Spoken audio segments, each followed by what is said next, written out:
So, the short version: lithium-ion polymer batteries and cold temperature don't mix too well. All drivers from the cold countries know that a warm battery starts the car engine better than a cold one. When the temperature decreases, the battery capacity decreases due to lithium ions' reduced molecular activity in the electrolyte. Mainly, the cold temperature increases the internal resistance and lowers the capacity of the batteries. You also saw that warming a dying battery in a mobile phone might provide additional runtime due to improved electrochemical reaction. From all of these graphs, for which you have the links in the video description, you can see that the colder the battery is, a more significant drop in the C rating and cell voltage you will get. So, as a direct result, you will get a reduction in the quad performances. Also, I heard something like this: I've been racing in freezing conditions for years with zero problems. But maybe you're warm the battery before running, and you discharge them for a short period of 3 to 4 minutes. Due to self-heating, the temperature rises faster than the opposite phenomenon generated by the cold environment. But if you fly long range of 10, maybe 20 minutes or more, are you sure that this will happen again? Or are you using cold batteries? Or is it really cold? So, a lot of unknowns, as you can see.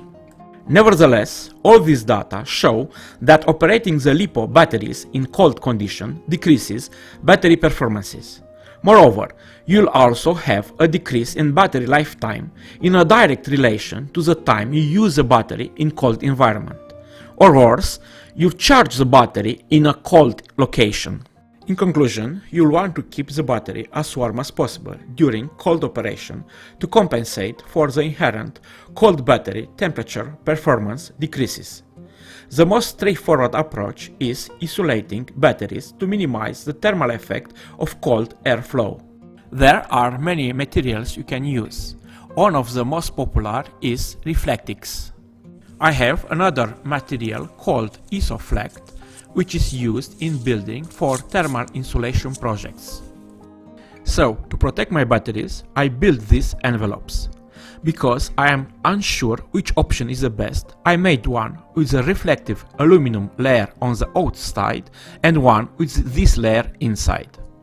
I know you can have a different thermal insulation shield with different properties, but this analysis was done only for my curiosity to see how effective is this type of thermal shielding. If you are impatient, you can go to the end of the video to see the recommendation for using batteries in cold environments. The measurement system is very simple. It is composed of 2 digital thermometers, each with its sensor, and a power unit that supply the measurement units.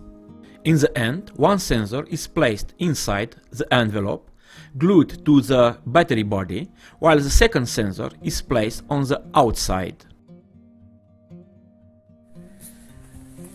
First, let's see what was the temperature of the environment when the measurements were done. So, on the outside we have 2 Celsius degrees.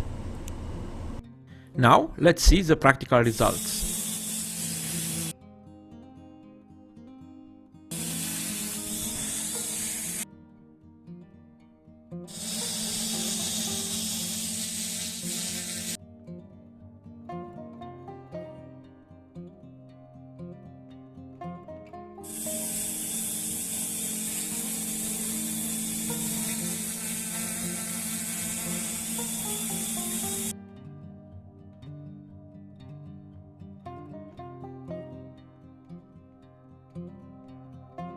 By analyzing the data from this table, you can easily see that the worst case is when the battery has no protection. Mainly when the battery's temperature is below 10 degrees Celsius or 50 degrees Fahrenheit, you will start to notice a clear performance drop. The best case is when the reflective aluminum layer is placed in the interior part of the envelope. Now the battery will achieve the optimal working point of around 20 degrees Celsius or 68 degrees Fahrenheit. In conclusion, Using a thermal envelope will certainly keep the battery warmer and it will improve its performances in cold environments.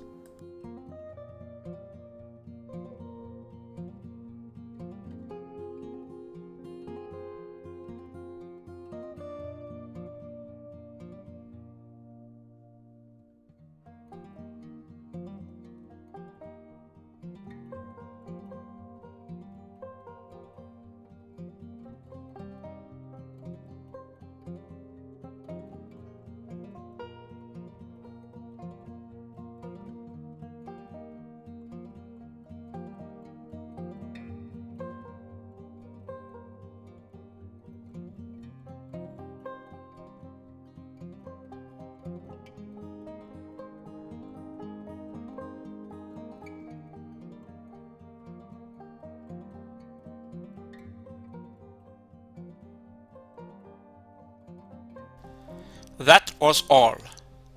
I hope you enjoyed this video, so thanks for watching. Drop a like, leave a comment and please don't forget to subscribe.